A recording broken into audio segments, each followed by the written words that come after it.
स्वागत और अभिनंदन। आज की बैठक में मुख्य रूप से 2 एजेंडा है जो निम्न प्रकार है।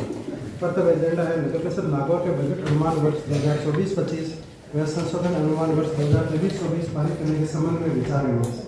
दूसरा एजेंडा है कर्मचारियों का 2 कर्मचारियों के संबंध में है कर्मचारियों में अवैध अवकाश स्वीकृत करने के संबंध में विचार विमर्श, जिसके लिए नगर परिषद नागौर का मंडल अधिकृत है। तो आज के इस बैठक में आप सभी को एक बार पुनः पधारने के लिए हार्दिक अभिनंदन और आभार। अब मैं माननीय सभापति महोदय से निवेदन करता हूँ कि बैठक आरंभ करने की अनुमति।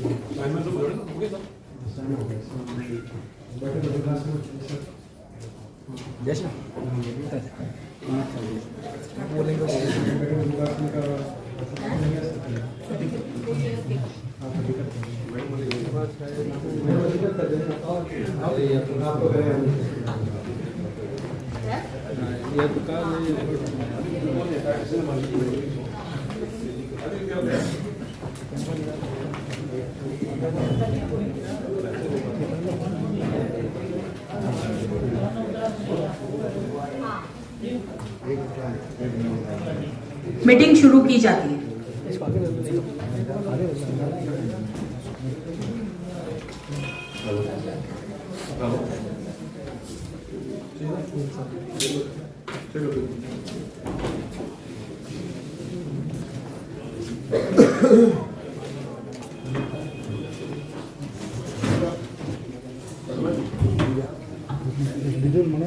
माननीय सभापति महोदय, मेरे नगर परिषद नागौर के सभी पार्षदगण, सदस्यगण एवं नगर परिषद नागौर मीटिंग में उपस्थित मेरे अधिकारीगण, कर्मचारीगण, सबको नमस्कार। जैसा कि अध्यक्ष महोदय की आज्ञा से जो बजट अभिभाषण पढ़ने के लिए मुझे कहा गया है, मैं आपके समक्ष रखता हूँ और साथ में ये भी निवेदन करता हूँ कि बजट के बीच में नहीं, लेकिन बजट के बाद में आप अपनी जो भी बात करना चाहें निश्चित तौर पर आपकी बात नोट की जाएगी और आपकी जो योग्य सुझाव होंगे वो शामिल करते हुए उसका क्रियान्वयन भी करने का प्रयास नगर परिषद नागौर द्वारा किया जाएगा। माननीय सभापति महोदय, उप सभापति महोदय एवं सदन में उपस्थित सभी पार्षदगण, अधिकारीगण, कर्मचारीगण, नागरिकगण और मेरे पत्रकार बंधु, मंडल के उपस्थित पार्षदगणों को नगर परिषद नागौर की ओर से बजट बैठक में हार्दिक स्वागत, आभार, अभिनंदन। मंडल के चतुर्थ वर्ष बजट 2024-25 में बजट अभिभाषण के साथ ही संबंधित अनुमान बजट 2023-24 एवं अनुमानित बजट 2024-25 सदन के समक्ष उपस्थित कर रहा हूं। यह कि संशोधित बजट अनुमान वर्ष 2023-24 एवं आगामी वित्तीय वर्ष बजट 24-25 हेतु प्रस्तावित बजट अनुमान क्षेत्र के संपूर्ण विकास को ध्यान में रखते हुए बनाया गया है। स्वामी विवेकानंद ने कहा था, मानव जाति की सेवा करना सौभाग्य की बात है, क्योंकि ये ईश्वर की पूजा है। ईश्वर यही है इन सभी मानव आत्माओं में, यह मनुष्य की तो आत्मा है। सभापति महोदय, शहर के नागरिकों को काफी लंबे समय से आवासीय योजना की मांग को मद्देनजर रखते हुए अल्प आय, मध्यम आय एवं उच्च आय वर्ग के अंतर्गत जीवन यापन करने वाले व्यक्तियों, परिवारों एवं नए आवास बनाने की इच्छुक नागरिक को आवास उपलब्ध करना परिषद का मुख्य दायित्व है। श्रीमान जिला कलेक्टर महोदय द्वारा नागौर मौजा कसा नंबर 1762/73 किस्म गैर मुमकिन गोचर लगभग 205.13 बीघा में से 150 बीघा भूमि इस कार्यालय को आवंटित की गई थी, जिस पर होने के नाम से आवंटित भूमि का मानचित्र बनाया जाकर वशिष्ठ नगर निगम के द्वारा योजना को अनुमोदित दी जा चुकी है। वर्तमान में माननीय उच्च न्यायालय जोधपुर का स्थगन आदेश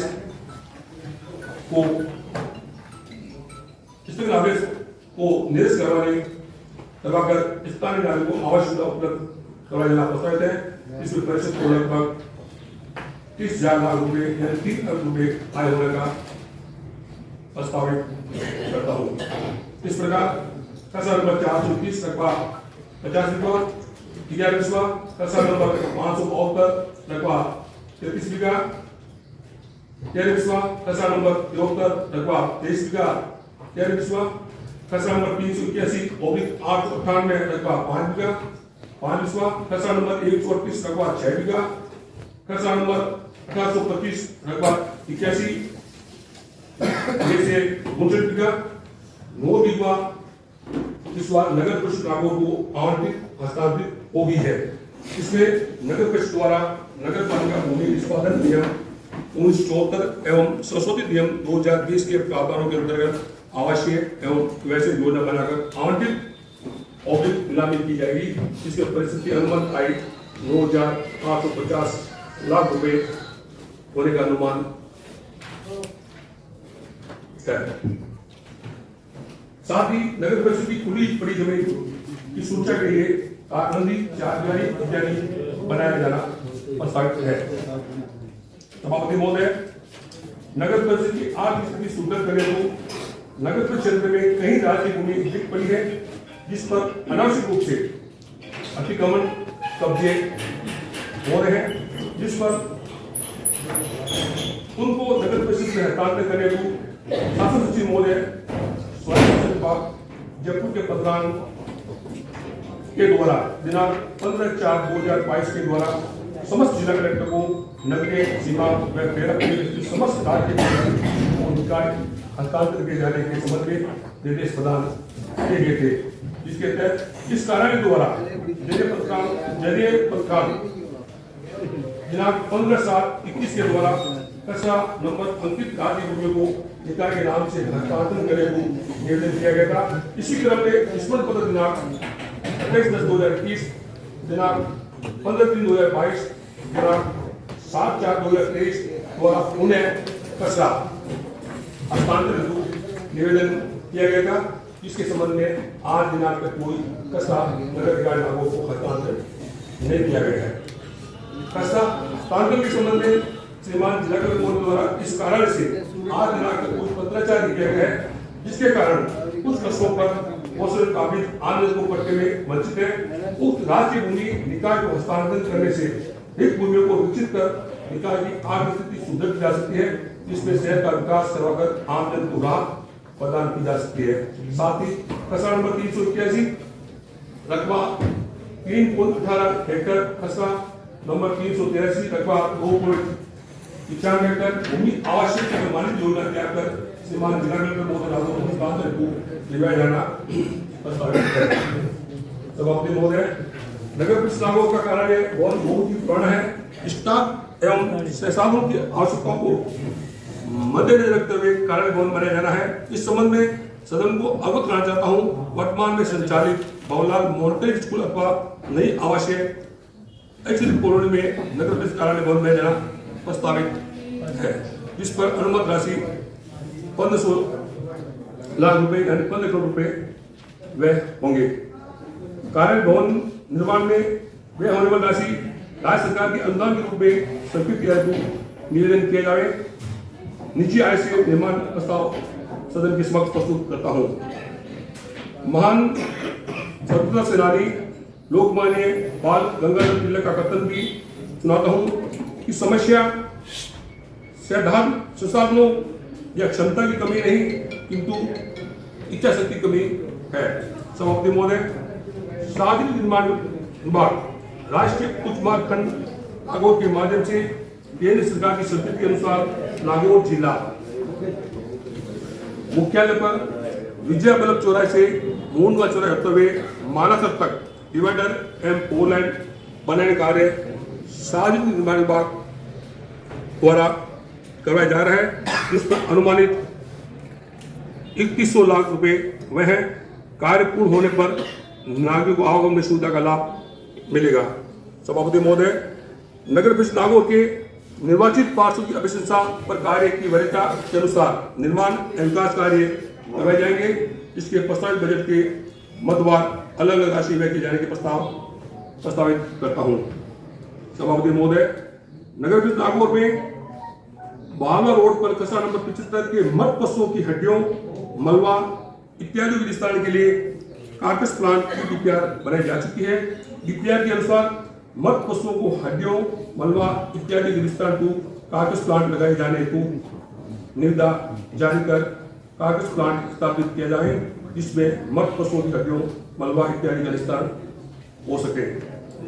सभापति महोदय, नगर परिषद नागौर में अमर सिटी योजना के अंतर्गत 5C JTI संयुक्त जॉइंट वेंचर गुरुग्राम हरियाणा द्वारा सीवेज लाइन बिछाए जाने कार्य करवाया जा रहा है, जो प्रगति पर है। इस पर अब तक 77.50 किलोमीटर सीवेज लाइन डाली जा चुकी है।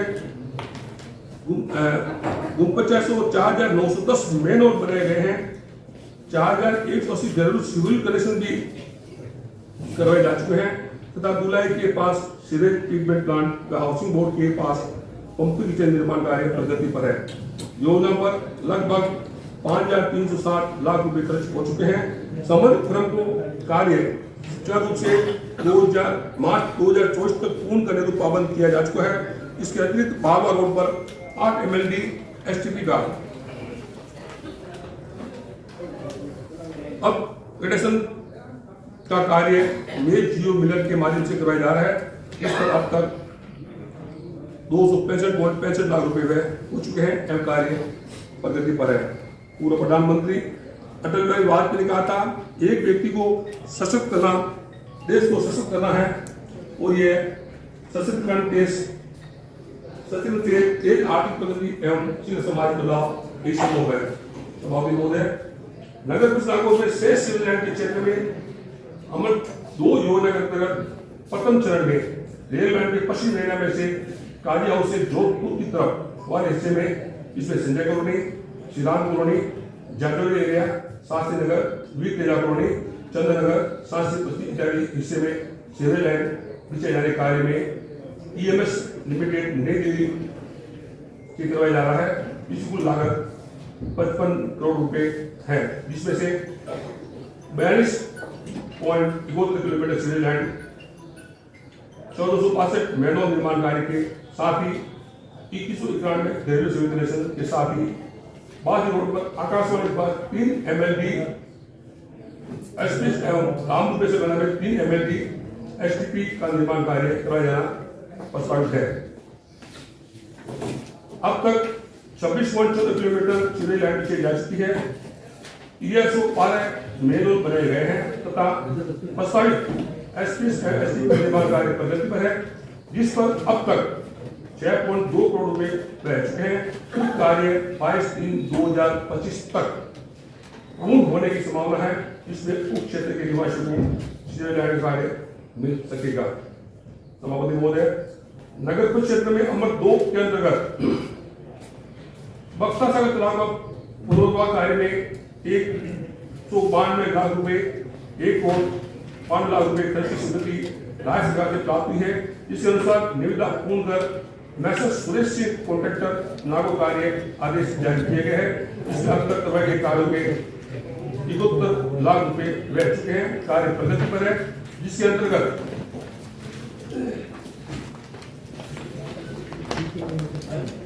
बक्सा सागर तालाब का सौंदर्यीकरण के कार्य के साथ साथ पुनरोद्धार कार्य करवाया जाएगा, जिसमें आम नागरिकों को सुविधा का लाभ मिल सकेगा एवं इसके साथ ही प्रताप सागर, समस्त तालाब, हिरण तालाब, एंगुला तालाब का सौंदर्यीकरण एवं पुनर्वास कार्य करवाया जाएगा। बावला रोड स्थित 8 MLD STP ट्रीटमेंट प्लांट से निकलने वाले उच्चारित पानी में से प्रारंभिक स्तर पर 0.40 मिलियन लीटर 1.20 मिलियन लीटर वार्षिक बढ़ाते हुए उच्चारित पानी में से JSW कंपनी को आपूर्ति की जाने को 30% समझौता ज्ञापन किया जाना प्रस्तावित है। समझौता ज्ञापन निष्पादित होने एवं परिषद द्वारा शेयर सदस्य कमेटी का गठन किया गया है। इसमें नगर परिषद को प्रथम वर्ष में लगभग 50 लाख रुपए की आय होने की संभावना है। प्राप्त राशि से शेयर के सौंदर्य कार्य करवाए जा सकेंगे। इसके साथ ही नगर क्षेत्र में रोडी द्वारा की सीवरेज लाइन की रख रखाव, शहर की सफाई व्यवस्था, जेएसडब्ल्यू कंपनी के इंसोल सुपर सोकर rating machine, insole rating machine, JCB, tractor में ट्रॉली अन्य संसाधन उपलब्ध कराने हेतु सहमति जताई गई है। धुलाई पौन के विकास एवं सौंदर्य के अंतर्गत पार्क निर्माण हेतु डीपीआर बनाई गई है। इस संबंध में जेएसडब्ल्यू कंपनी के सहयोग से पार्क का निर्माण कराया जाना प्रस्तावित है। पार्क निर्माण होने पर आम जनता को पार्क की सुविधा उपलब्ध होगी। इसमें क्या होने ठीक है। इसमें समस्त तालाब के विकास एवं सौंदर्य के अंतर्गत पार्क निर्माण हेतु मैसेज Ambuja cement company private limited एवं भामाशा के सहयोग से करवाया जाना प्रस्तावित है। पार्क निर्माण होने पर आम जनता को सुविधा लाभ उपलब्ध हो सकेगा।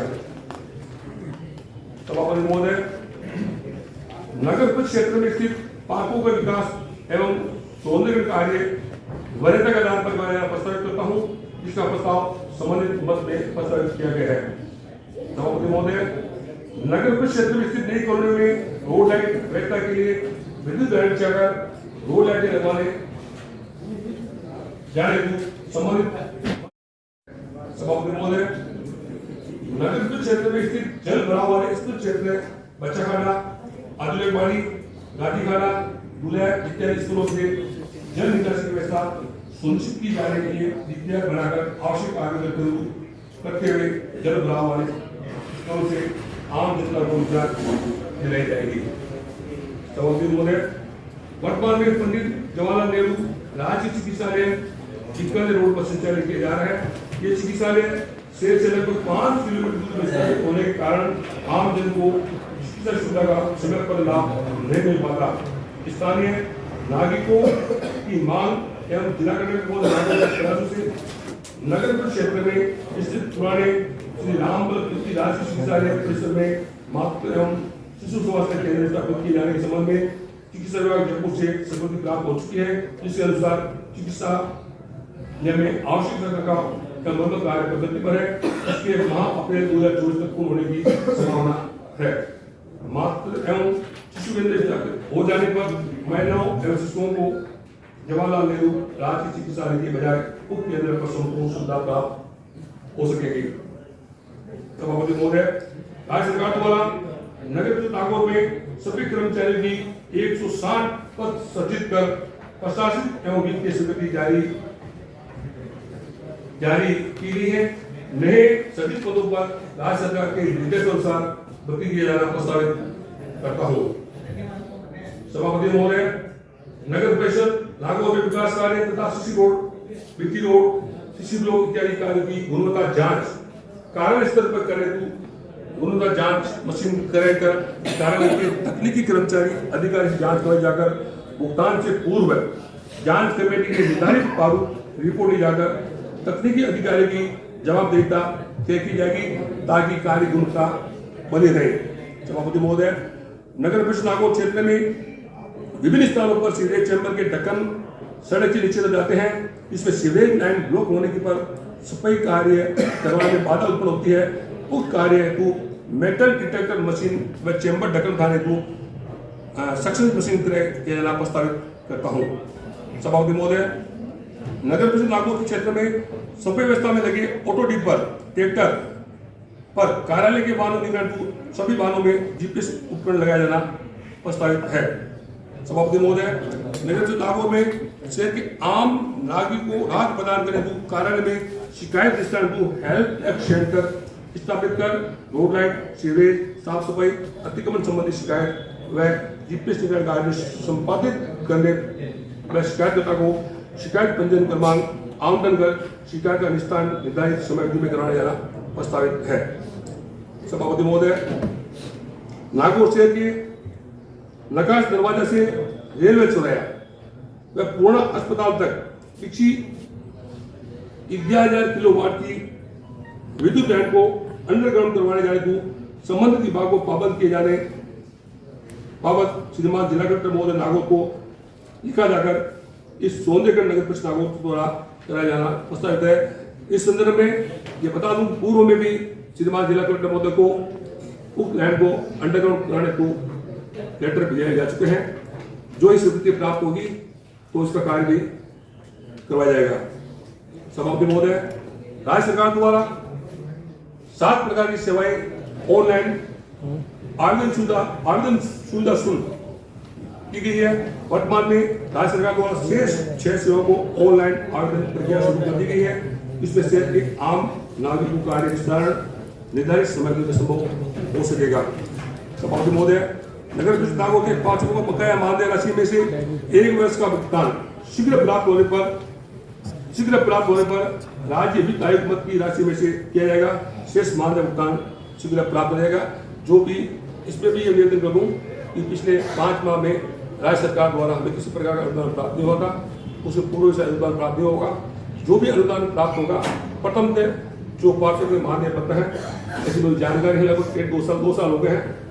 1 वर्ष का भुगतान जो ही मानदेय पत्र प्राप्त होगा प्रथमतः सभापति महोदय और आयुक्त महोदय आपसे निवेदन रहेगा कि इस लंबित प्रकरण को निष्ठान को जो भी आपको राशि प्राप्त होती है प्रथमतः पार्षद के मानदेय भुगतान कराया जाए।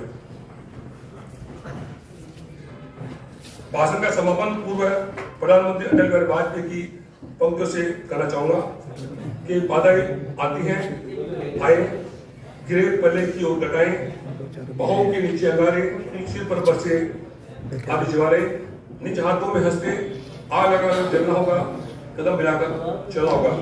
सभापति महोदय, सदन के सामने इस बजट का एकाशीष अनुसार विवरण प्रस्तुत कर रहा हूँ, जिसकी प्रति आज सभी उपस्थित पार्षद मानवों में उपलब्ध रह जा चुकी है। राजस्व प्राप्तियां, कर राजस्व इस मद में वित्त वर्ष में नगरीय विकास के रूप में 42 लाख रुपए की आय प्रस्तावित करता हूँ। निर्दिष्ट राजस्व एवं क्षतिपूर्तियां इस मद में वित्त वर्ष में चुंगी क्षतिपूर्ति के रूप में अधिकारियों कर्मचारियों के वेतन हेतु राज्य सरकार से 2,335 लाख रुपए आय होना प्रस्तावित करता हूँ। निकाय संपत्तियों की किराए से आय इस मद में वित्त वर्ष में पार्किंग स्थलों, परिषद दुकानों, टाउन हॉल, सामूहिक केंद्र, तय बाजारी किराया, सड़क हवा किराया एवं अन्य आय में से 5 लाख रुपए की आय होना प्रस्तावित करता हूँ। शुल्क एवं उपभोक्ता प्रवाह इस मद में वित्त वर्ष में सीधे कलेक्शन, आवेदन शुल्क, सड़क पंजीयन शुल्क, गाड़ी हाउस मोबाइल टावर, भवन निर्माण प्रक्रिया, प्रतिनिधि शुल्क, जन्म मृत्यु पंजीकरण शुल्क, पानी प्राप्ति, भवन निर्माण, नीतिकरण शुल्क एवं कच्ची बस्ती विनिमय शुल्क, कच्ची भूमि रूपांतरण शुल्क, बैटरी एवं शास्त्रीय आदि वसूली, विज्ञापन शुल्क, संपत्ति अंतरण प्रवाह, भूमि लीज, सेफ्टी टैंक सफाई प्रवाह, जल प्रदाय योजना, रोड कटिंग इत्यादि से लगभग 2,374 लाख रुपए आय होना प्रस्तावित करता हूँ। विक्रय एवं भाड़ा प्रवाह इस मद में वित्त वर्ष में खाद विक्रय, मत पशुओं का ठेका, भूमि विक्रय, टेंडर को इत्यादि में से 39,970 लाख प्राप्त होते आय होना प्रस्तावित करता हूँ। राजस्व अनुदान हस्तान एवं सहायता इस मद में वित्त वर्ष में राजस्व वित्त आयोग, केंद्र वित्त आयोग, जनगणना आयोग, जनगणना कार्य एवं अनुदान में से 10 लाख रुपए आय होना प्रस्तावित करता हूँ। अर्जित ब्याज इस मद में से वित्त वर्ष में बैंकों एवं कोषों में कार्यालय के खातों से ब्याज के रूप में 60 लाख रुपए आय होना प्रस्तावित करता हूँ। अन्य आय इस मद में वित्त वर्ष में अस्थायी अग्रिम एवं आकस्मिक आय के रूप में 24 लाख रुपए होना प्रस्तावित करता हूँ। इस प्रकार राज्य सरकार में से कुल राशि 44,970 रुपए आय होना प्रस्तावित करता हूँ। राजस्व व्यय संस्थान व्यय इस मद में वित्त वर्ष में अधिकारियों कर्मचारियों के वेतन भत्ते, मजदूरी, बोनस, चिकित्सा भत्ता, वाहन भत्ता, वर्दियों भत्ता, सभापति, उपसभापति एवं पार्षद मानदेय सेवा कर्मियों का मानदेय, सेवानिवृत्ति लाभ के अंतर्गत भुगतान इत्यादि 2,609 लाख रुपए व्यय होना प्रस्तावित करता हूँ।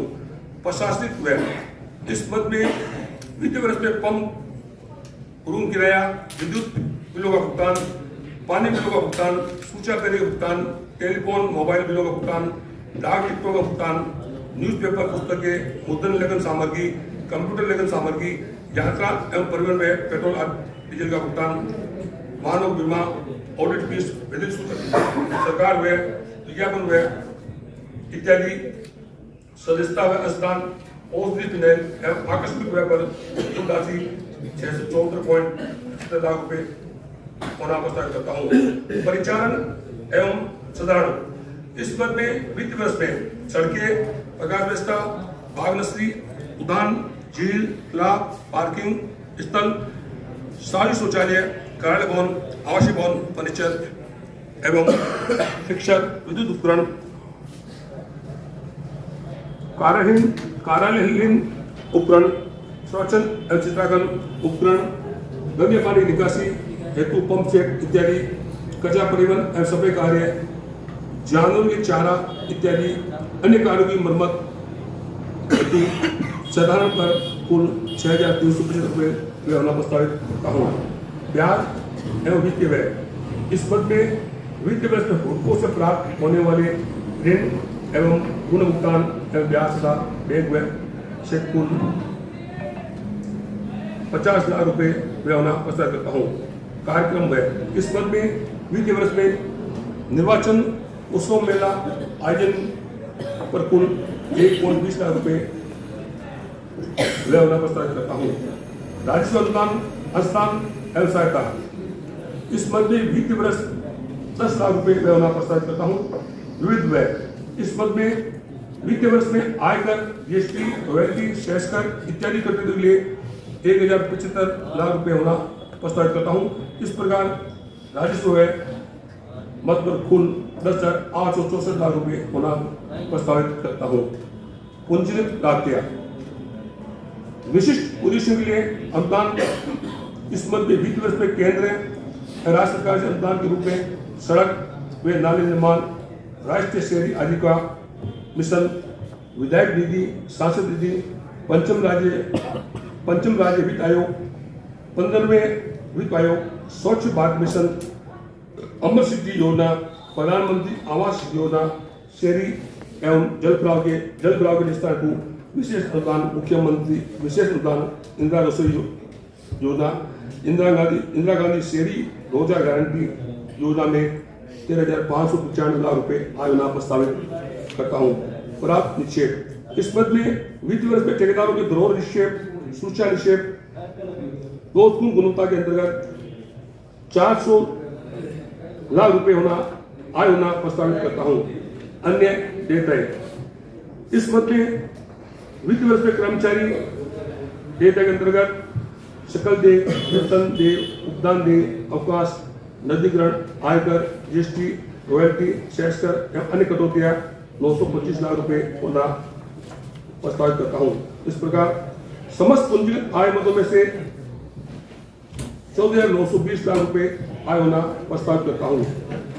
पूंजीगत व्यय स्तरीय समितियां पर व्यय इस पद में वित्त वर्ष में उद्यान, कार्यालय भवन, सामुदायिक भवन, कंक्रीट सड़क, डामर सड़क, सीमेंट, इंटरलॉकिंग सड़क एवं अन्य नए भवन, अन्य नए निर्माण कार्य, नाले, नालिया, सीवेज, सार्वजनिक प्रकाश व्यवस्था, उपकरण, विद्युत लाइन, विद्युत सामान, कंप्यूटर, फोटोकॉपी, अन्य कार्यालय उपकरण, विद्युत फिटिंग, व्हील, बैरोज एवं सफाई यंत्र इत्यादि पर कुल राशि 23,352 लाख रुपए व्यय होना प्रस्तावित करता हूँ।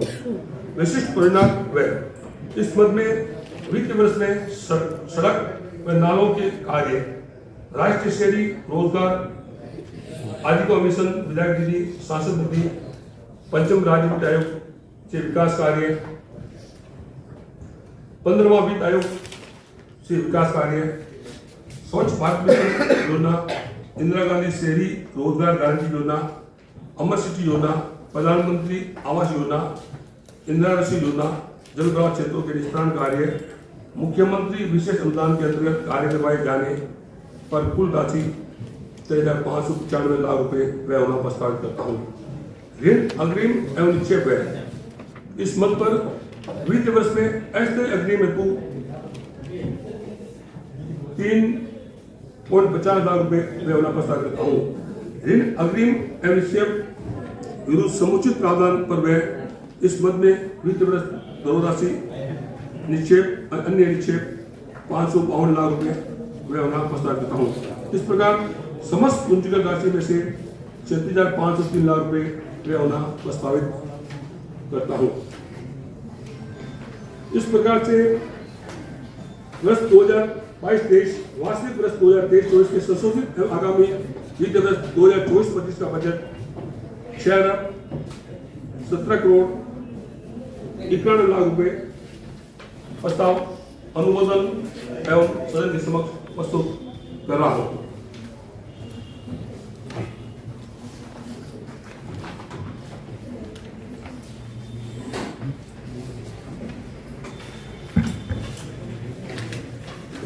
मैं इस बजट का अनुमोदन करता हूं। सभापति महोदय, आयुक्त महोदय, वित्त समिति के अध्यक्ष महोदय, सदन में उपस्थित सभी सदस्यगण, अधिकारीगण और 15वें पत्रकार बंधु, बजट एक संवैधानिक और कानूनी प्रक्रिया होती है।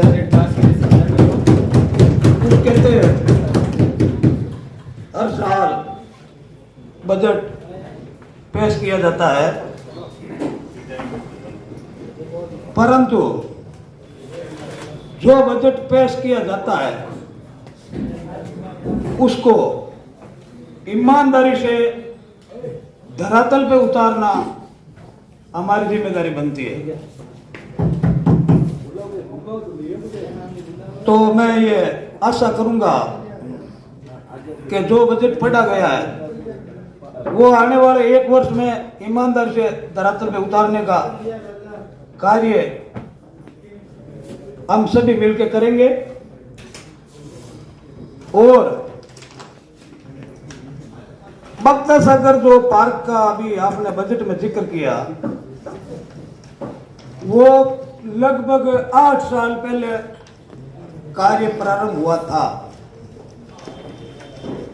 परंतु 8 साल बाद में आज भी उसका उद्घाटन करके जनता के लिए नहीं खोला गया है। तो उस कार्य में तेजी लाके मैं समझता हूं इसी साल में उसका उद्घाटन करके और जनता के लिए खोला जाए, क्योंकि बख्ता सागर के अंदर अभी कई कार्य बाकी पड़े हैं और पिछले कार्य चालू हुए 8 साल हो गए। 2015 में उसका कार्य चालू हो गया था। तो ये मैं पूरी सदन से निवेदन करता हूं कि जल्द से जल्द उस पार्क को जनता के लिए खोला जाए, क्योंकि वहां पे अभी बड़े बड़े धार्मिक आयोजन भी होने लगे हैं। और दूसरा, जो अब्दुल्ला की बाड़ी है लवाड़पुरा, वहां से एक पुराना नाला निकलता है बख्ता सागर रोड होते हुए,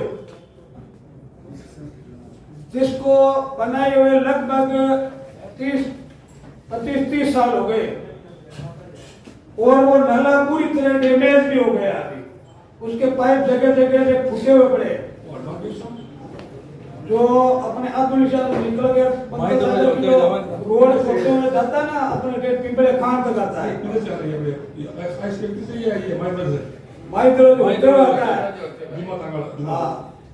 तो वो नाला पूरी तरह डैमेज हो गया। बरसात के मौसम में पूरी गंदगी उस फूटे हुए पाइपों से निकल के और बख्ता सागर के अंदर भी जाती है और वो पूरी रोड कीचड़ में हो जाती है। उसके बाद में आगे ओम जी बोल रहे हैं, आपने जो 7 रुपये थी वो भी पाइप छोटा पड़ा हुआ नहीं, वो पाइप डैमेज हो गए ना, वो पाइप निकाल के वहां पे बड़ा आरसीबी का नाला बनाया जाए, ताकि तालाब के अंदर गंदगी जाना बंद हो जाए, रोड कीचड़ में न हो। और जो पाइपलाइन है उसके पीछे नगर परिषद में आवासीय भूखंड काट के नीलामी की थी, हो गया, परंतु वो सीवरेज जो पुराने पाइप है वो रोड से ऊपर है। नहीं, वो नाला बनाएंगे तो लेवल हो जाएगा। अभी क्या है कि जो ये बगीची है ना, इसके पास में पाइप रोड से कम 3-4 फुट ऊपर है, ऊंचे। तो उन भूखंडों में अंदर जाने के लिए अभी कोई रास्ता भी नहीं है। 2018 के अंदर उन भूखंडों को नीलाम कर दिया गया था। चलो नीलामी का हाथ छोड़ो, परंतु वो नाला बनाना अति आवश्यक है, क्योंकि वो नाला लवारपुरा से निकल के और आंध्र पीपल की खान तक आता है और नाला बहुत पुराना हो गया। उसे इस साल बरसात के अंदर बहुत ही व्यवस्था होगी उससे, क्योंकि वो 2-3 कॉलोनियों से होते हुए निकल जाए।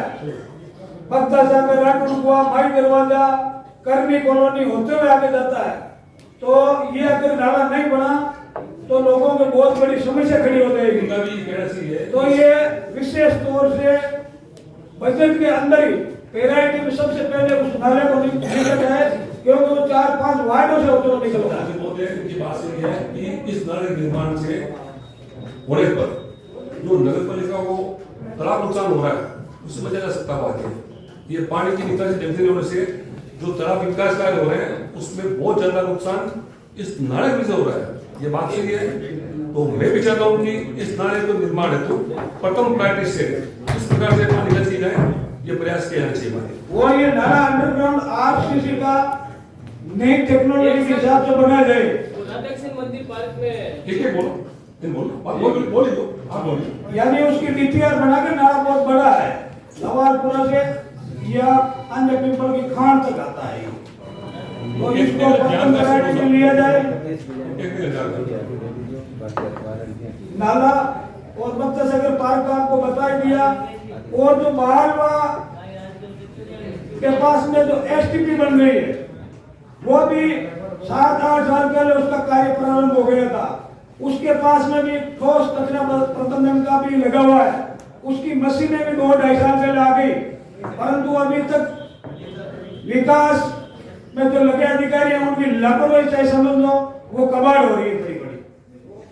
तो उसकी क्रियान्वयन जल्दी करें, ताकि वो जो कचरा या नगर पालिका से डालता है उसको रिसाइकिल वहां पे किया जा सके। इनकी जवाब देखी जाए, उनमें उसको की जवाब देते, क्योंकि मैं देख रहा हूँ पिछले 8 साल से मैं देख रहा हूँ, मैं तो एसटीपी का कार्य चालू हो रहा है, पूर्ण हो रहा है, और मैं जो ठोस कचरा प्रबंधन का जो प्लांट वहां पे लगा हुआ है, उसकी मशीनें परिषद के सदस्य कोई भी जाकर देख सकता, कमाल हो रही है। तो मैं समझता हूँ ये विकास वालों की घोर लापरवाही है। या तो आप काम करवाना नहीं चाहते या ठेकेदार को नोटिस नहीं देते, तो इसको प्रायोरिटी से लिया जाए। और ये भी साथ मेरे लिए मिल लगा, अगर ये मशीनें कबाड़ हो रही है और विकास कार्य लापरवाही है, जो भी संबंधित एजेंट है उनकी खिलाफ कार्रवाई सुनिश्चित की जाए। और जो बजट में अभी नगरीय भूमि निष्पादन नियम 1974 के प्रावधानों के तहत जो कचरे नगर परिषद को हस्तांतरित किए गए 2020 के नए नियमों के तहत, तो उसमें आपने कचरा नंबर 421 भी पढ़ा था, और उसमें आपने आय होना भी बताया था। परंतु जो कचरा नंबर 421 है वो हस्तांतरण तो हो गया, परंतु उसकी किस्म अभी आबादी नहीं हुई है। वो किस्म उसकी गैर मुमकिन अभी खड्डा है। तो ये कलेक्टर आपको विशेष तौर से पत्र लिख के उसकी किस्म आबादी करवाई जाएगी, क्योंकि जो 2011 के अंदर मास्टर प्लान में वो आवासीय आरक्षित है। जब मास्टर प्लान में आवासीय आरक्षित है तो उसकी किस्म आवासीय करने में क्या दिक्कत है। और कचरा नंबर 421 में लगभग पूरी कॉलोनी बस चुकी है और सबके पास रजिस्टर्ड दस्तावेज भी है। जो कचरा नंबर 421 की मालिक थी, हाईकोर्ट डिब्बी की तरफ से भी उसके पक्ष में फैसले, बिजुली की खान के नाम से जो फेमस है तो वो हाईकोर्ट डिब्बी का फैसला उनके पक्ष में आने के बाद में उनने उनको भेज के सबके रजिस्टर्ड दस्तावेज करवा दिया। उनको 1920 का पट्टा भी है। तो मैं समझता हूँ उस कचरा नंबर 421 में अभी लगभग 80% पट्टे देने बाकी है। तो मैं समझता हूँ कि उन पट्टों का नवीनीकरण कर दिया जाए, क्योंकि उनके पास डॉक्यूमेंट्री पूरी चेन है 1920 से लेकर आज तक की। और हाईकोर्ट के दिल्ली के उनके पास फैसले भी है। और विशेषकर मैं ये दूसरी बार आपको कहना चाहता हूं कि जो मक्ता सागर होते हुए जो नाला निकल रहा है उसको अभी 2-3 महीने के अंदर अंदर उसको डीपीआर बना के उसके टेंडर जारी किया जाए, नहीं तो आने वाली बरसात में, उससे अगली बरसात में 5-7 मोहल्लों के अंदर कीचड़ फैल जाएगा। तो मेरा ये विशेष अनुरोध अधिकारियों से, सभापति महोदय से और वित्त समिति के अध्यक्ष महोदय से है। और जो बजट आपने पढ़ा, पढ़ने के लिए आपको धन्यवाद। और अगर आप इनको साल भर के अंदर सही धरातल पर उतारेंगे तो उसके लिए मैं आपको एडवांस धन्यवाद देता हूँ। जय हिंद, जय भारत। एक सर, आज धन्यवाद। देवनारायण भगवान जी की जयंती है आज। उस उपलक्ष्य में हमारे वार्ड में देवनारायण पार्क है, उसमें आप एक विकास के लिए आप ओपन जिम ओपन जिम करेंगे। चलो ले लो, बात है। आज देवनारायण भगवान की जयंती है चलो और साहब, इनकी बात ये बात है, वहाँ देवनारायण भगवान की जयंती है। इस उपलक्ष्य में, इस खुशी में अगर ओपन दी जाते हैं तो आप लीजिए। सभापति आदरणीय सभापति महोदय मितु जी बोत्रा, आयुक्त महोदय रमेश जी रेणुआ, वित्त मंत्री आदरणीय नवरत्न जी बोत्रा, नगर परिषद के भवन में समस्त साथी पार्षदगण महोदय, समस्त कर्मचारीगण महोदय, अधिकारीगण महोदय, प्यारे मीडिया बंधु, समस्त साथियों, सर्वप्रथम बजट 2024-25 जो वित्त अध्यक्ष महोदय द्वारा पढ़कर सुनाया गया, मैं उसका भूरी भूरी प्रशंसा करते हुए अनुमोदन करता हूं कि नागौर शहर के विकास के लिए जो बजट आपने पारित किया है, निश्चित रूप से आने वाले 1 साल में नागौर का अच्छा डेवलपमेंट होगा, नागौर का अच्छा विकास होगा। इसके साथ ही मैं सभापति महोदय, आयुक्त महोदय और वित्त अध्यक्ष महोदय से कुछ मेरे ओर से निवेदन करूंगा और आपका ध्यान आकर्षित कराना चाहूंगा। वो मेरी ओर से कैसे प्रस्ताव है, अगर शहर के विकास के लिए आपको अच्छे लगे तो निश्चित रूप से उन पर अमल करें। नागौर शहर का जो मध्य भाग है पिछले कई वर्षों से बसा हुआ है, लेकिन पिछले 10-15 सालों में नागौर बहुत ज्यादा डेवलप हो गया है। और नागौर का जो बाहरी क्षेत्र है, आए दिन बड़ी कॉलोनियां बनती है, बड़े वार्ड बनते हैं, लेकिन उनका पूर्ण रूप से जो शहर के मध्य भाग का विकास है, वैसा बाहरी कॉलोनी का विकास हो नहीं रहा है, क्योंकि धीरे धीरे कॉलोनियां बढ़ती जा रही है। तो मैं आपसे निवेदन करूंगा कि जो बाहरी जितनी भी कॉलोनी है, अभी हालात क्या हो रही है कि आए दिन कॉलोनी में चोरियां होती है, मारपीट होती है, लूट डकैती होती है। उसका रीजन ये हो गया कि कुछ तो कॉलोनी में अंधेरा है, वहां पूर्ण रूप से जो डेवलपमेंट होना चाहिए, जो रोशनी होनी चाहिए, वो हो नहीं पा रही है। हालांकि आपने अच्छा विकास किया, पिछले सत्र में आपने खूब डेकोरेशन का भी काम किया, तो निश्चित रूप से मैं ये कहूंगा कि आप इस बजट के अंदर बाहरी नागौर शहर के बाहरी जितनी भी कॉलोनी है, उनके लाइट डेकोरेशन के लिए, उनकी रोशनी के लिए अलग से बजट की कोई व्यवस्था कराए, ताकि बाहरी कॉलोनी में चोरी होने बंद हो जाए, लोग सुख शांति से रह सके।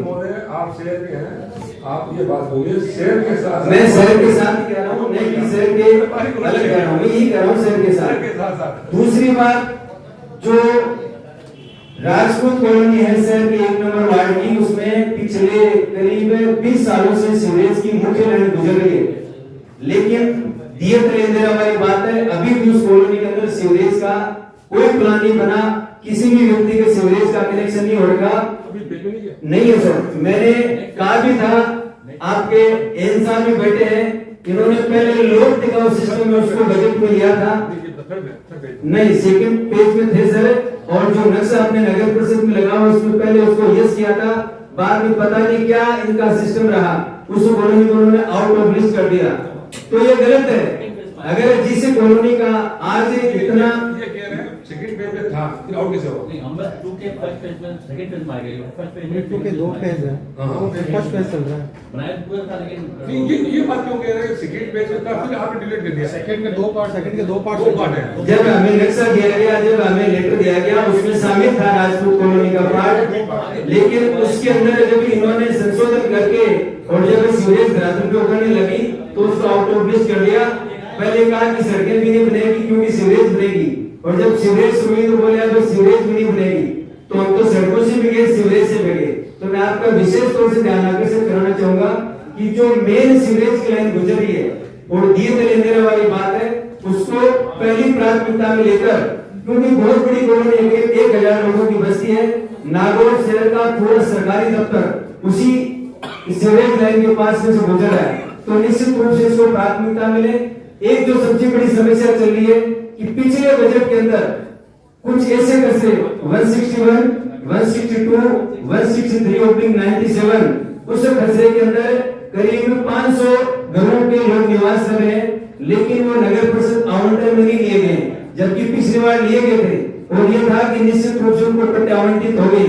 लेकिन क्या मीन में रहा, उसको अभी तक न तो आवंटन में लिया गया, न उन कचरों के बारे में कोई विचार विमर्श किया गया, जबकि वहाँ इतने सारे लोग बस रहे हैं लेकिन उनके पास पट्टों का अभाव है। तीसरी बात मैं कहनी चाहूंगा कि नागौर शहर का जो बाहरी क्षेत्र है, जैसे दीप कॉलोनी है, वहाँ करीब 500 लोगों की बस्ती है, लेकिन वो अब्दुल रहमान प्रकरण की वजह से उन लोगों को पट्टे नहीं मिल रहे हैं। यही हालात ये जो बिरजूरी खान के भी पूर्व पार्षद महोदय ने निवेदन किया था। तो निश्चित रूप से ये शहर के विकास के बहुत बड़े मुद्दे, अगर वो डेवलपमेंट होंगे, उनको पट्टे मिलेंगे, तो राजस्व रेवेन्यू भी नगर परिषद में आएगा और उन लोगों का स्थायी निवास भी होगा। चौथी बात ये कहूंगा जो महत्वपूर्ण है, वर्तमान के अंदर जो अपने एनडीए से लेकर गोगला तक फोर लाइन का काम चल रहा है, वो नगर परिषद के अधीन ही है, लेकिन उस फोर लाइन पर यहाँ के आला अधिकारी भी गए होंगे, न तो उस पर किसी भी प्रकार से पानी निकासी का कोई ब्लॉक बनाया है, नहीं वहां कोई सीवरेज के नाले की व्यवस्था की है।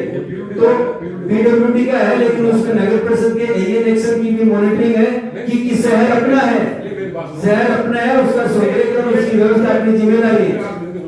ये पीडब्ल्यूडी मामला है, ये जरूर है कि अपने बोर्ड के माध्यम से आप पीडब्ल्यूडी भेजें, कैसा भी कार्य का अभाव या ढंग से उन्नति नहीं हो रहा है वो आपको हाँ, क्योंकि नागौर शहर सभापति जी का अधीन है और सभापति जी की ड्यूटी है कि अगर कोई व्यक्ति, चाहे वो पीडब्ल्यूडी हो चाहे एनएच हो, अगर गलत करते हैं तो उनके खिलाफ एक्शन लें और संबंधित कलेक्टर को लेटर जारी कराएं। क्योंकि ये आप एक पीडब्ल्यूडी भेज दीजिएगा बोर्ड के माध्यम से, इन्होंने ये बहाना व्यक्त किया है, जो कार्य हो रहा है गुणवत्ता या पानी की जो भी निकासी या जो भी कह रहे हैं आप ये भेज दीजिए। चेयरमैन महोदय थोड़ा माइक अवेलेबल कराइए इधर भी।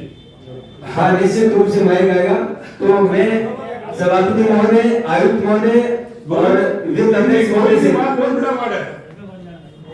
देखो, दीनदयाल जी बिल्कुल आप बड़े भाई हो, आपका आदर सम्मान सत्कार और वेलकम, लेकिन आप बहुत ही लंबे समय से पार्षद हैं, इसलिए आपका स्वागत। मैं तो नया पार्षद आया हूं और मुझे नागौर का आधा भाग दे दिया, जहां मैं सुबह निकलता हूं तो शाम तक, यानी 6 महीने में पूरे वार्ड के सेकंड घरों में वापस राउंड होता है। इतना बड़ा सिस्टम दे रखा है, तो निश्चित रूप से मेरा कोई काम नहीं है। नागौर शहर के विकास की बात करूंगा, नागौर शहर के डेवलपमेंट की बात करूंगा, क्योंकि सभापति और आयुक्त महोदय ने अच्छा बजट पास किया, इसलिए हम भी नागौर के भाग है, नागौर शहर की उम्मीद रखते हैं। नागौर शहर के संपूर्ण विकास के अंदर मैं चाहता हूं हमारी अच्छी भूमिका रहे, लेकिन जो मैंने मुद्दे उठाए इन मुद्दों को प्राथमिकता से ले और बाहरी कॉलोनियों में आप सड़क विकास के लिए अलग से कोई ऐसी व्यवस्था करें ताकि लोगों के आने जाने में किसी भी प्रकार की दिक्कत ना हो, लोगों के आने जाने में सुविधा हो। बजट के रूप में इसलिए कहूंगा कि नागौर की ऐश चित्रपुर कॉलोनी जो अच्छा बजट दे रही है, बाहर के जो खसरा नंबर 53-153 वो अच्छा बजट दे रहे हैं, वो सारे 1 नंबर वार्ड के ही पार्ट है। तो हमारे से बजट ले रहे हैं आप, लेकिन हमें कुछ सुविधा भी दें, वहां के लोगों को ऐसी सुविधा दें ताकि वो खुलकर आपको बजट देने में अपनी और भूमिका निभाएं। तो निश्चित रूप से मैं पूरे सदन का दिल की गहराई से हार्दिक अभिनंदन एवं स्वागत करता हूं। सभापति महोदय, आयुक्त महोदय, अध्यक्ष महोदय, वित्त अपने और समस्त साथीगणों को पुनः एक बार दिल की गहराई से बहुत बहुत धन्यवाद, साधुवाद। जय हिंद, जय भारत। सभापति महोदय, मेरी एक बात और है,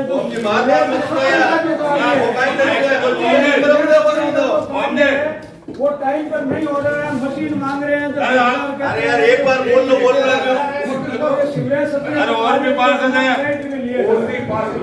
भाई बचत दो आप बोल दिया यार बाकी भी तो समस्या है। जैसे आपने बजट के अंदर गिनारी तालाब का जिक्र किया, ये गिनारी तालाब का जिक्र पिछली बजट में भी हुआ था, लेकिन नागौर का एक इतिहास है गिनारी तालाब, जिससे पूरे नागौर के लोग इससे एक जमाने में पानी पिया करते थे और पूरा नागौर को वो पानी सप्लाई हुआ करता था गिनारी तालाब का। लेकिन आज उसकी दुर्दशा ऐसी हुई है कि उसके अंदर जबरदस्त गंदगी फैली हुई है और उसके गिनारी तालाब के जो पास पड़ोस में रहने वाले लोगों का रहना मुश्किल हो चुका है।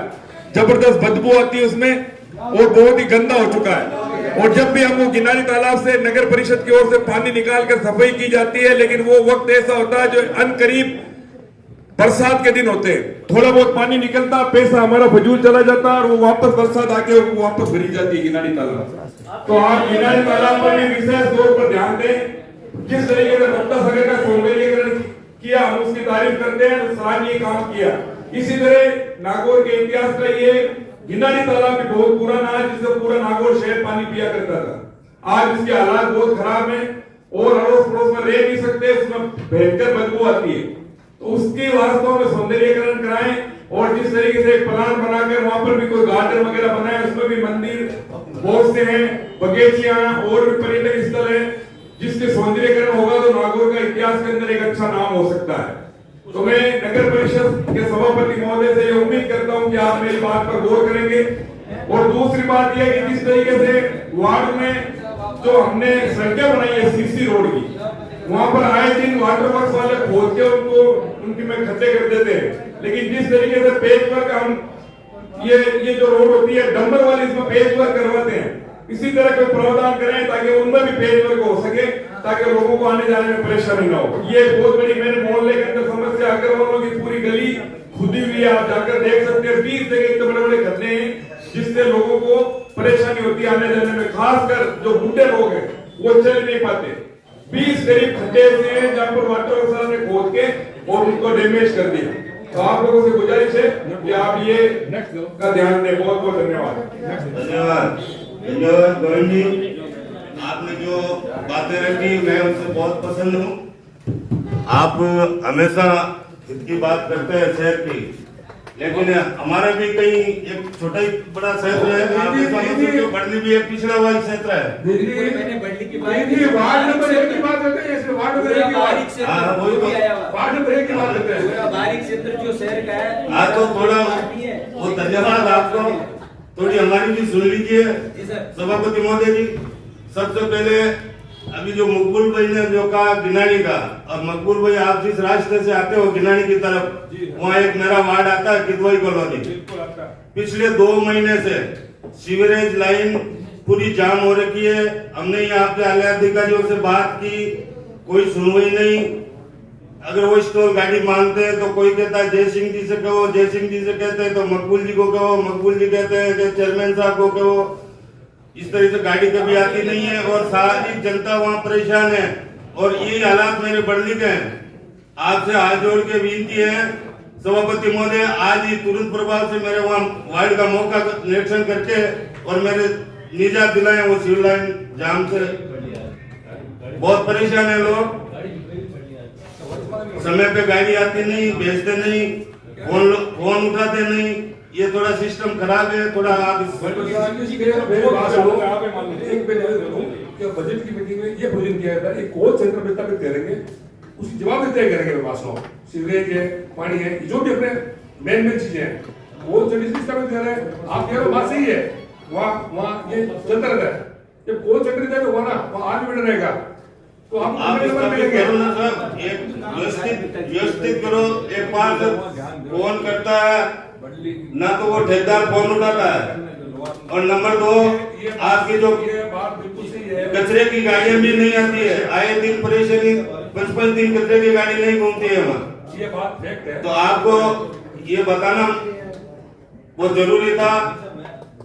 दीनदयाल जी, आप बहुत सही कह रहे हो। वास्तव में एक तो मृत पशु ठेकेदार और एक सफाई कर्मचारी का ठेकेदार, न तो किसी पार्षद का फोन उठा रहा, न कोई मुझे भी जवाब देता है। सबसे वास्तव में दीनदयाल जी अच्छी बात कह रहे हो, और इंस्पेक्शन होना चाहिए आज विशेष रूप से। सभापति महोदय, सबसे पहले तो आप ये बताएं मत्स्य पशु का ठेका भी हो रखा है या नहीं है। जब उनसे बात करते हैं तो वो कहते हैं हमारा भी वर्तमान में ठेका ही नहीं है। वो इस तरीके से बात करते हैं। और दो ठेका ये ठेका है और वो प्रॉपर जो आप कह रहे वासी है। और वो सीरियस की बात मैं बता दूं, पिछली बार क्या पूरे संपूर्ण शहर में अपने एक ठेकेदार था, इस बार मैंने 2 भागों में उसको विभाजित किया है ताकि कार्य का बर्डन कम रहे। तो टेंडर निकालना 2 भाग में होने से कुछ आपको शायद इंप्रूवमेंट मिलेगा। बात हो गया ना। मृत पशु एक मंत्री जी, मेरा विशेष अनुरोध आपसे है कि आज मेरा वार्ड का निरीक्षण करें आप स्वयं करके।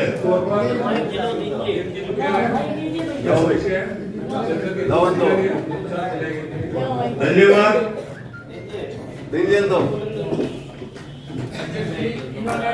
अध्यक्ष महोदय, की बात की, अगर अतिक्रमण की किसी ने बात नहीं की, उस बिनारी जानवर में आयोग अतिक्रमण हो रखे हैं, किसी ने कहा कोई जिक्र नहीं किया इसका। जब सारे अतिक्रमण हटावे जाऊं बढ़ाऊं, सपना आप साफ सफाई हो जाएगी। सारा अतिक्रमण करके गंदगी फैला दी है। श्रीमान अध्यक्ष महोदय, आयुक्त के जमीन गिनारी अंगोर का उसका माफ करूँ आप 90% में हो चुका है। नागौर के सभी पार्षदगण, नागौर के सभी पार्षदगण, कर्मचारी, अधिकारीगण, सभी लोगों को मैं 2024 का आपको जो है शुभकामना देता हूँ। ये हमारा जो है 2024 का साल अच्छा बीते, सभी खुशी रहे और हमारा नागौर भव्य फूले। विषय यह है कि आज का जो बजट हमारा प्रस्ताव हमारे वित्त मंत्री जी ने दिया, जो 61,791 लाखों का है ये। और पिछले साल जो उन्होंने प्रस्ताव जो अपना जो है प्रस्तावित जो बजट था 77,02,11, यानी कि इस साल जो हमारा बजट पिछले बजट से 16 लाख जो है रुपया कम किया है। पर जो पिछले साल जो बजट जो यहाँ पे प्रस्तुत किया गया, क्योंकि ये हमारे वित्त मंत्री जी और उनके द्वारा ये चौथा जो है अगले साल के लिए प्रस्तावित बजट आज आपने किया है। जो पहले जो है अपना किया था तो उन्होंने 2021-22 में उन्होंने 49 लाख का किया था, 22-23 में 67,550 लाख का किया था, और जो 2023-24 में 77,02,11 का किया, और इस साल उन्होंने 61 लाख का किया, 61,591 लाख उसका बजट किया, तो ये 16 लाख कम किया है। और पर जो प्रस्तावित तो हमारा बजट था उसमें नेचुरल में फिक्स में हुआ क्या वो देखना जरूरी है। ये साहब ने अभी हमारे पास में रिपोर्ट आई है 2022-23 का बजट जो 77,02,11 था, उसमें से प्रोविजन आखिर में 14,01,85 का किया, यानी कि 20% इस नगर पालिका को जो प्रस्ताव में 100 रुपया लाए थे उसमें से 20 पैसा यहाँ लाए गए, उसमें से ही 1,0800 लाख जो है नहीं। आप ये बात मैं बता रहा हूँ, मुझे बोलने दीजिए, अब बाद में आप जवाब दीजिए ना, मैं कोई गलत थोड़ी बोल रहा हूँ। निवेदन करता हूँ हमारा नागौर का विकास हो, नागौर का विकास अगर रुपया में 20 पैसा आएगा तो विकास हो नहीं सकता। नहीं, पैसे कहाँ से आएंगे? और राज्य सरकार भेजती पैसे। आप क्या, आपका सोच क्या बता रहा हूँ, पैसे कौन? Self income. आप अपने बजट की बात कर रहा हूँ मैं, बजट में कह रहा हूँ आपको। बजट क्या है? ये जो प्रोविजन है ना, ये है नगर परिषद अपने स्तर पर प्रोविजन का मैं प्रैक्टिकल बता दिया, सुनिए, प्रोविजन के बाद में प्रैक्टिकल बताया ना। आएंगे कहाँ से आएंगे? आएंगे नहीं, वो तो व्यवस्था कौन करेगी? नगर पालिका करेगी, आप नगर पालिका करेगी, हमारा अध्यक्ष महोदय करेंगे। आप सोचते हो राज्य सरकार भेजेगी? नहीं, वो नहीं है। नगर परिषद अपने स्तर पर, ठीक है, अपने सोच पर। कहीं कमी नहीं होगी, कहीं कमी नहीं होगी, मैं ये नहीं कह रहा हूँ। हम तो आशा करते हैं हम ज्यादा से ज्यादा बजट लाए और नागौर का विकास करें। और अब जो है व्यवस्था की बात करता हूं मैं, साफ सफाई का नागौर की पूरी सेवा में चल बनाई हुई है। झाड़ू भी नियमित नहीं निकल रहा है, फोन करने पे आता है। ये जो भेदभाव का जो है ना, उसके बारे में आपको नहीं, ये भेदभाव कौन से कारण हुआ? मैं बताना चाह रहा कौन से कारण हुआ? मैं बता रहा हूँ बात कह रहे नहीं। आप सुनिए सर, भेदभाव का मुझे बोलने दीजिए। आप जवाब दीजिए बोले, आप जवाब दीजिए। आप सच्चे मन की बात कीजिए। हमें भेदभाव कब से बदलाव करूंगा? मैं ये बता रहा हूँ, मेरे कॉलोनी नेहरू कॉलोनी में मानव मल नालियों में चलता है, मानव मल सड़कों पे चलता है, और मानव मल जो है घरों में लोगों का रहता है। कब से? ये मैं पिछले साल की बात कर रहा हूँ, नहीं, पिछले 5 मिनट हो रही है। ये साल की बात कर रहा हूँ मैं। 5 मिनट हो रही है। आप ये जो गटर लाइन जो बंद है, आप उसमें कोई नगर पालिका, मैंने लिखित में दे दिया है, मौखिक में कह दिया है, नहीं आप लोगों ने नहीं किया है, और ये काम अति आवश्यक है। कितनी दुर्दशा होगी जिसके घर में मल पड़ा रहेगा, नाली से अगर मल बाहर नहीं जाएगा वो घरों में आता है लोगों के, गरीब लोगों के घर नीचे है तो नाला से घरों में वापस उनको जो गंदा पानी आता है। तो मैं आपसे निवेदन करता हूं कि ये जो परिस्थिति है ये नगर पालिका ही सुधारेगी, नगर परिषद सुधारेगी, और कौन सुधारेगा? और आपके सामने मैं निवेदन नहीं करूंगा, किसको करूंगा? तो मेरा वार्ड की डीए बताया वही पास में ही जो है इनका है, और दोनों की हालत बहुत खस्ता है, उस पर कोई ध्यान देता नहीं है। अभी रह गई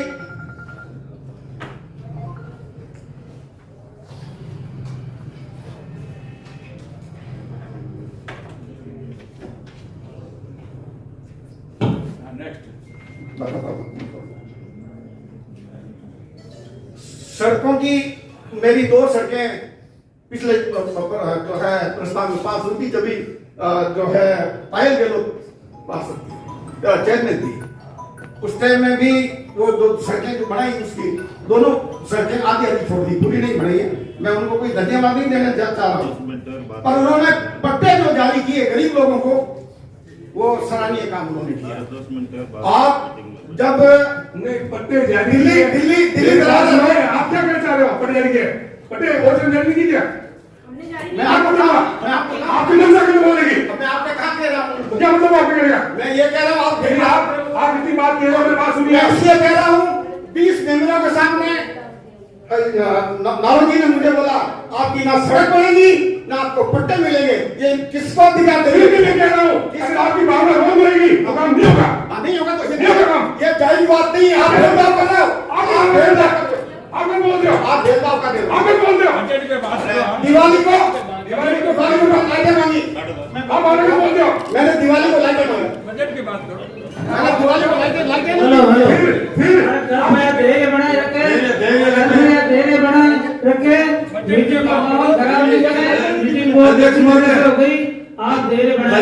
अध्यक्ष महोदय, ऐसा आप कुछ मत समझे। नहीं बात बोलने की है, पट्टे मैंने दिए। वकील साहब पट्टे भी बढ़े हैं, ऐसी कोई बात नहीं है, पट्टे बिल्कुल बढ़े हैं, सड़कें भी बढ़ी हैं, सब कुछ भी हुआ है, लेकिन एक पार्षद को थोड़ा कोई काम रुक जाता है। काम की मना नहीं है, नहीं बाहर से वैसी है, कंपैरिजन करो, मना नहीं है। आप आप बात कराओ साहब। मैं ये निवेदन कर रहा हूँ, मेरे दिवाली को मुझे लाइटें नहीं दी, मैं मोर लाइटें लाया, वो लाइटें लगाई नहीं। मेरी बात सुनो मेंबर साहब, मैंने मोर लाइट ला के मेरी बात सुनिए, वो लाइट नहीं लगी। आप सेव चाहते हो तो सेव अरे जगदीश जी, बजट मीटिंग में मोर लाइटें लगेगी, वो लेके आया था। ये बजट लाइटें मैं भी लेके आया, उससे क्या फर्क पड़ता है? वो अच्छा नहीं देगा। मैं मेरे पैसे से कितनी लाइट ला रहा हूँ, वो मेरा भी देंगे। मैं आपसे सहयोग मांग रहा हूँ। फिर मेरी बात अपन सुनिए, तो बजट की मीटिंग है तो बजट पे बात करेंगे। सुनिए, इस बार सभापति के निलंबन के बाद में मुझे नहीं कहना चाहिए, आपके डबल इंजन सरकार थी, डबल इंजन के पीछे मेरे कुछ बीजेपी पार्षद आपके वोट जुड़े होते हैं, कराते काम कौन करता हो? सरकार आपकी नहीं, कराते हम। वो तो मैं आपको बता ही देता हूँ, आप पहले निर्दलीय चेयरमैन थे। अरे जल्दी से भेदभाव की बात मत करो, विकास की बात करो सबके साथ। धर्मेंद्र दो तो आगे किसी पार्षद बंधु को और भूरी भूरी प्रशंसा करनी है तो वो पहले कर ले। गढ़वा जी हो गई प्रशंसा। अब बजट के ऊपर बात करते हैं। इन्होंने पहले 8 अरब का बजट पेश किया था, इस बार इन्होंने 6 अरब का बजट पेश किया है। बजट पेश करने के बजाय आप अगर धरातल पर काम करते तो यह अच्छा रहता।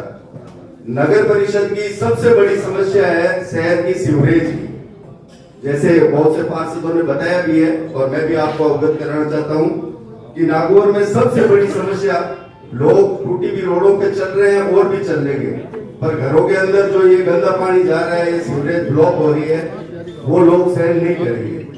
इस संदर्भ में दुल्लाविया चांपा पे एसटीपी का निर्माण होना है, जो पिछले 10 साल से अटका हुआ पड़ा है। मेरा वार्ड आता है बाड़ी कुआ, नया दरवाजा, घोसीवाड़ा। यहाँ पे ये एसटीपी का निर्माण जब तक नहीं होगा तब तक इस पानी का कोई सॉल्यूशन नहीं होगा, और ये सॉल्यूशन नहीं होगा तब तक वो रोड पे कभी भी पानी खत्म नहीं होगा। मैंने बहुत बार अवगत भी कराया, एक्शन एएन जेएन कमिश्नर सबको मौका भी दिखाया। उन्होंने कहा कि 2 महीने में चालू होगा, 4 महीने में चालू होगा, पर वो 3 साल से तो अभी तक चालू हुआ नहीं। तो ये आप नोट कीजिए, इस दुल्लाविया एसटीपी को जल्दी चालू करें ताकि आसपास के जो भी ये समस्या हो रही है उस समस्या से लोगों को निजात मिल जाए। पाबंदी करो, उसको ब्लैक लिस्ट करो, जो करना है करो। भाई 10 साल से जो चीज पड़ी है पेंडिंग, वो कब तक चलेगी? ठेकेदार को पाबंद करना, पूरा शहर शिकायत करेगा। अब आपकी बात सफाई व्यवस्था जो भी समझे ठेकेदार है आप ये उसके जितना ठेकेदार हुआ है आप जितना ठेकेदार 5-10 साल ठेकेदार है कैसे और इसका नबी सुनो पता बात है आगे बोल रहे हैं भाई आज ठेकेदार काम नहीं कर रहा है तो सुनो आप नोट कीजिए और उसके साथ निकाल दिया उसे ठेकेदार को पाबंद करो। चेयरमैन साहब, अब बात आ रही है सफाई पे। ये चीज जरूरी है। सफाई व्यवस्था की शहर में बहुत ही हालत खराब है। आप सफाई के एक मिनट मैं बताऊं, 1 मिनट बात कर रहा हूं कि आपकी बात मैं स्वीकार करता हूं, मुझे कोई संकोच नहीं है। मैं आपको ये बता दूं, मैं जब चीफ में था ना उस टाइम मेरा एक प्रयास था कि अपने जो भी है आप ये उसमें मैंने जीपीएस लगाने का विचार इसलिए था कि अपन यहाँ पे बोर्डिंग कर सके कि गाड़ी चली नहीं चल रही है। मैं उसमें सफल हो गया, उन्हें मैंने जो टेंडर निकाल दिया है। मेरा ये निवेदन रहेगा जो भी अपने ऑपोजिट पर सफल के उसमें व्यक्तिगत लगा करके यही कौन सेंटर खोल करके उसकी मोल्डिंग अपन करेंगे। कब करेंगे? मैं आपको क्या कह रहा हूँ, 2 साल के प्रयास सुनो मेरी बात, 3 साल तो निकल गए। मैं बता रहा हूँ ना, 2 साल के प्रयास को चिट्ठी निकाली है, अभी मैंने टेंडर निकाला, अभी टेंडर निकल चुका है।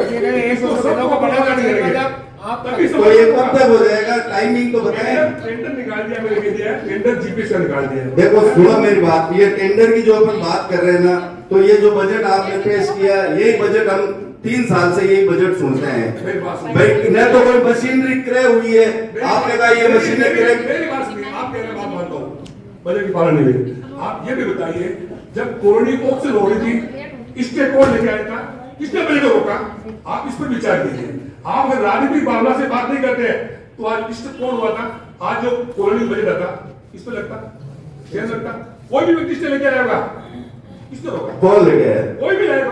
मैं लेके आया भाई, मैंने मेरी बात सुनो, मैंने जो काम किया ना मैं आपको बता देता हूँ।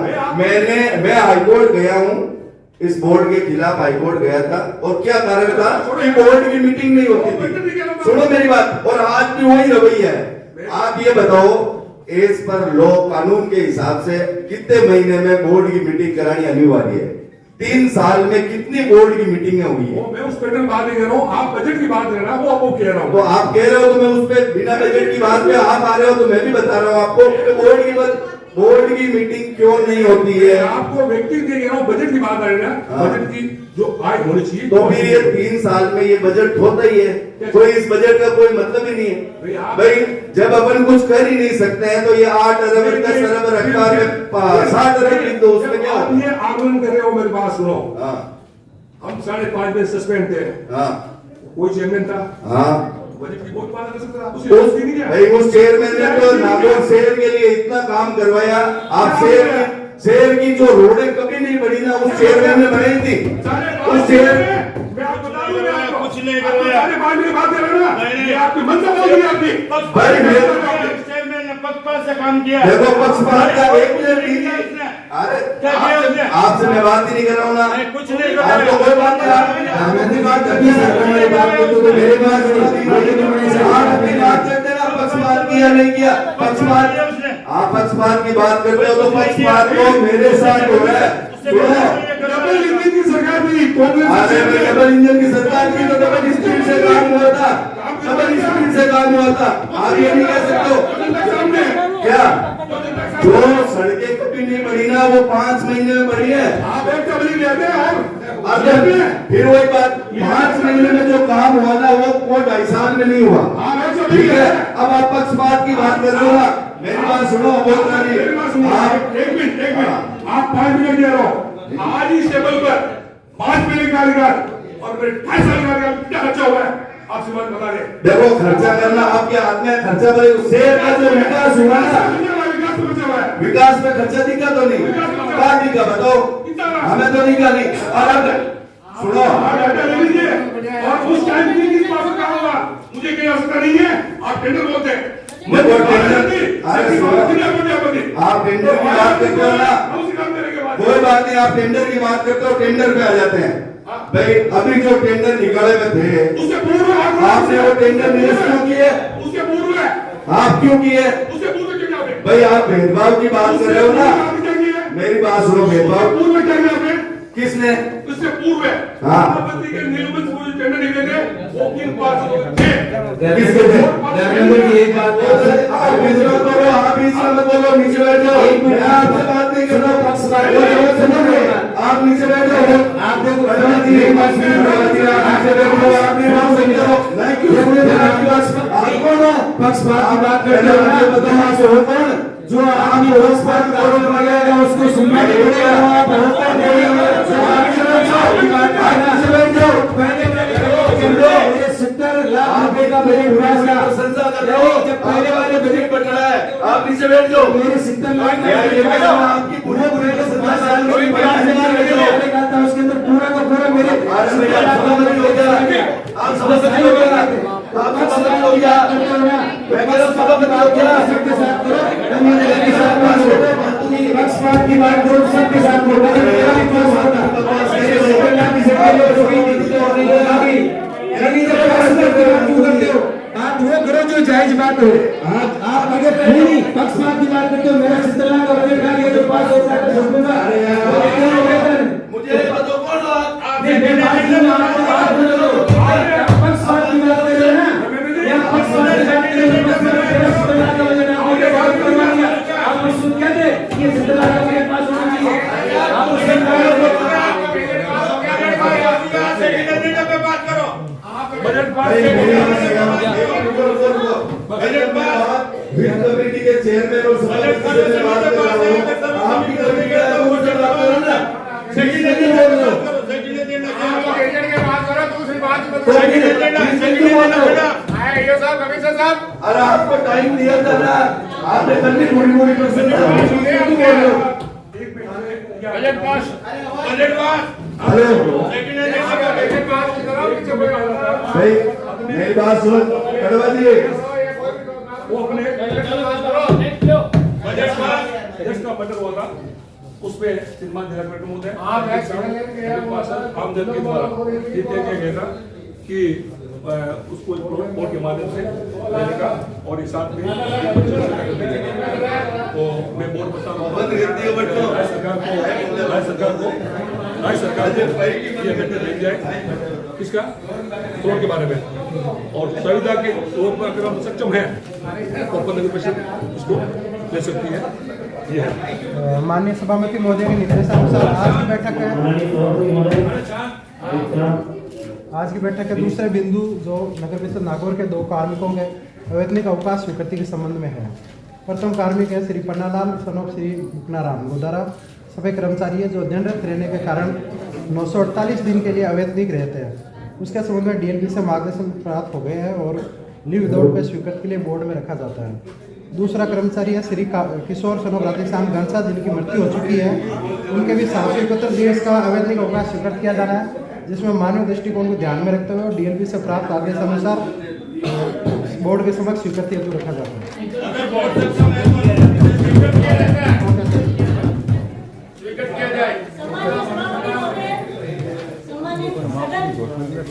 आज की समस्या बताइए सर। भीतरी इलाके में बड़ी समस्या है। सीवरेज बनने के बाद सारी नालियां बंद कर दी गई है, सारा पानी सड़कों पे आ रहा है, रोजमर्रा वहाँ पे दुर्घटनाएं हो रही है। तो अच्छा सा प्लान बना के और नालियां वापस खोलें, जिससे कि ये सारी भीतरी समस्या मिट सके। मेरा यही कहना है। बिलो पड़ो ना नहीं, ब्लॉक बनाओ, लेकिन माइक को लाओ।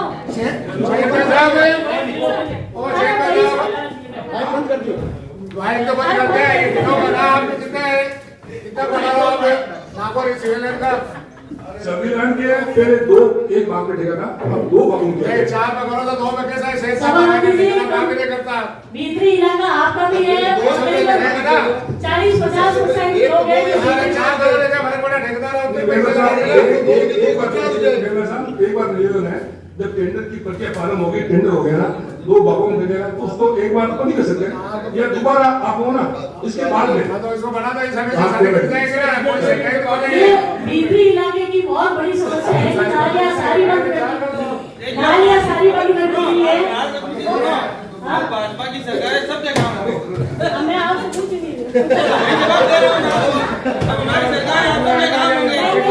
मैं तो शहर का बताई हूँ आपको, सबका मेरे वार्ड का नहीं बताया, सबका विकास सबका बनेगा। ये आपसे बात, ये आप बात कर रहे हैं, बात सुनो, ये बात सही है कि शहर के अंतिम भागों में जो रेसिडेंशियल हो ना, नाले बंद हो गई थी। मैडम मेरी बात सुनिए, समस्या क्या आ रही है, नाले बंद हो गए ना, अब मान लो आपके घर से जो पाइप आ रहा है सीवरेज का, अब मान लो वो सड़क से करीबन आधा फुट 1 फुट नीचे आ रहा है, ये चीज आ रहा है, अब आप नाले बनाए ना, तो उस पाइप को थोड़ा, तो मैं यही कहना चाह रही हूँ कि कोई टेक्निकल आदमी अच्छा बिठा के और सारी ये जो आप कह रहे हैं ना, ये तब होगा नाली प्लस सीवरेज दोनों काम साथ में दोबारा हो, रिकनेक्शन हो तो संभव है, अदरवाइज तो आप नाली की बात करेंगे समझ में होगा बात है, सिर्फ नाली की बात करेंगे समझ नहीं है, दोनों काम साथ में, नाली प्लस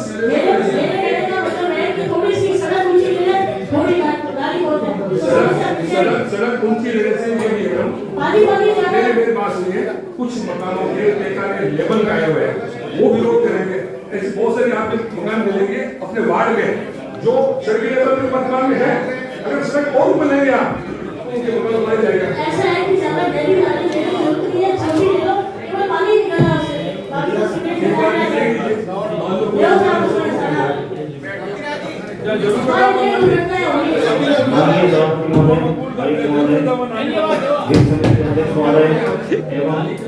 मेरे सभी साथी पार्षदगण, अधिकारीगण, कर्मचारीगण, मीडिया लोगों, मेरा नागौर के लोगों के मानस के लिए मैं ये लिखित में आवेदन भी पेश कर रहा हूँ सभापति महोदय, आयुक्त महोदय को कि कौन है वो पैसे नहीं आप बताओ वो पैसे नहीं, और मेरा ये कहना है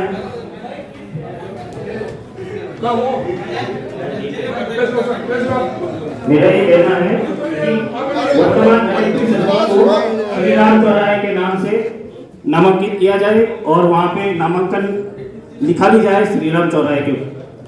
और मेरा एक निवेदन ये है कि बाजार खाई की गली में जो सार्वजनिक शौचालय है, काफी लंबे समय से उसका जो पानी का टैंक है क्षत विक्षत हो गया है, पानी नहीं रहता, पानी के अभाव में वहाँ कभी साफ सफाई होती नहीं है और पूरे बाजार के आम लोगों को, बाजार आने वाले लोगों को परेशानी का सामना करना पड़ रहा है। सभापति महोदय, मैं सर्वप्रथम आप भाजपा परिवार में शामिल हुए इसके लिए हम हार्दिक अभिनंदन करते हैं।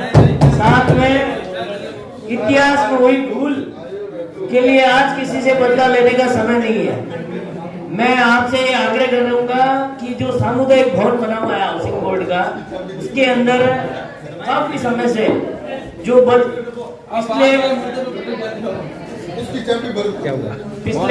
पिछले टाइम में इसका ठेका हुआ था, उस ठेके के अंदर इसके अंदर एक आदमी, एक चौकीदार रखने का प्रावधान था। ना तो वो ठेके के पैसे उसको दिए, ना वहाँ चौकीदार आया। जो आपने ठेके के पैसे दिए नहीं, बात विषय, चौकीदार आया नहीं है, बताओ पहले। नहीं आया तो फिर पैसे कहाँ से मिलेंगे? आप क्या बात कर रहे हो? चौकीदार आया नहीं, पैसे देने उसको? वो 15 दिन है तो उसको खाने के पैसे नहीं मिले, 15 दिन तक पैसे नहीं। तो आप ये बात कह रहे हो, मैं आप स्पष्ट कर दूं, मेरी बात सुनो, एक मिनट, मेरी बात सुनिए। अन्य व्यवस्था कार्रवाई करिए। मेरी बात सुनिए, उसमें एक भी दिन मेरी बात सुनिए, नशे की प्रवृत्ति के आदमियों के काम मेरी बात सुनिए, पूरे तार तोड़ दिए। किसकी हानि हो रही है? आपकी हानि हो रही है। मेरी बात सुनो आप, नगर मेरी बात सुनिए आप, मेरी बात सुनिए, देखा हुआ आप उस बोले मेरी बात सुनिए, क्या आपने सामूहिक भवन में कभी चौकीदार देखा है? मुझे बता देखा क्या? आए ना नहीं देखा। तो आप उस ठेके में निरस्त कर दीजिए। मैं आपको बता दूं, मेरी बात सुनिए, मैं आपको बता दूं, वहां के मुझे लोगों ने 3 टाइम की फोटो जीपीएस के माध्यम से टाइम और डेट आ दी है, क्या होता है एक बार भी बोर्ड नहीं खुला। इतना बड़ा फर्जीवाड़ा पिछले बोर्ड में किया गया था, 6 लोगों को फायदा पहुंचाने के लिए। धन्यवाद। मैं निवेदन करूंगा आज संपूर्ण कार्रवाई जिसकी जांच हो। आज इस बैठक में साथ तक चर्चा हुई। एक मिनट रणवाजी साहब, फोन तो जो बोलन जो आज ही मौका मिलियो दो साल टेंडर पास कराया है, पास हुई है, टेंडर प्रक्रिया वापस करी जाए। दूसरी बात मेरे को आपसे विनम्र अपील है कि जो सीवरेज का कार्य हुआ है वो शोभनीय कार्य है, मैं उसकी काबिल तारीफ करता हूँ। लेकिन जो रोडें सीवरेज से टूटी थी, कम से कम उसके अंदर जो उसका मेमो में दिया हुआ है कि जो रोडें हमारी रोडें तोड़ी गई थी उसको बोलते वापस ठीक करके देंगे। उसके लिए जब मेमो में है करो ना फिर एक साथ ये चाह रहे अपनी पत्रकार मोदी मौजूद है, इनकी बहुत टाइम से भावना पेंडिंग है। नगर परिषद द्वारा या मेरे कार्यकाल में अपने रिपोर्ट आउट दिया था, तो उस दौरान बताया है कि नहीं खड़े हैं, लंबे समय से ये खड़े करने का प्रयास चल रहा है, उसमें सफलता नहीं मिली। तो इसमें क्या निवेदन है, काफी बड़ा हत्याकांड जो हत्याकांड हुआ उसमें समझौता हुआ कि 2 दीदी आपकी बात याद रखी गई है, उसमें एक मेरे पास हो एक कर्मचारी को सिविल में और प्लॉट के बारे में प्रस्ताव लेकर के ऐसा भेज देंगे हम, जो भी अनुरोध प्राप्त होगा कर लेंगे। और वो जो संख्या करनी है वो मैं अपने स्तर पर ले लूंगा बात। प्लॉट की बात है वो भेज देंगे। सभी को बहुत बहुत मीटिंग के धन्यवाद। उन्हें जो ये बात जरूर लेके थी पत्रकार महोदय कॉलोनी में जो खड्डे बनाने की बात है उसको आप लंबे समय से पेंडिंग बढ़ा है। मैं नहीं चाहता कि पत्रकार महोदय बार प्रमुख है, एक छोटी सी बात में बार कहेंगे तो अच्छा नहीं रहेगा, तो उसको प्रैक्टिस से बराबर के समस्या निस्तारण कर जाए। अन्य जो प्लॉट शेष है उसके निस्तारण की प्रक्रिया कैसे कर सकते हैं, क्या टेक्निकल समस्या आ है, इन मीडिया में बुला कर बात करो, आप उनको भी डिस्पोजल करवा दें। हाँ तो कोरोना सब कब होगा, तो साल भी सुन रहे होगा, करवाइए आप। सभी को धन्यवाद।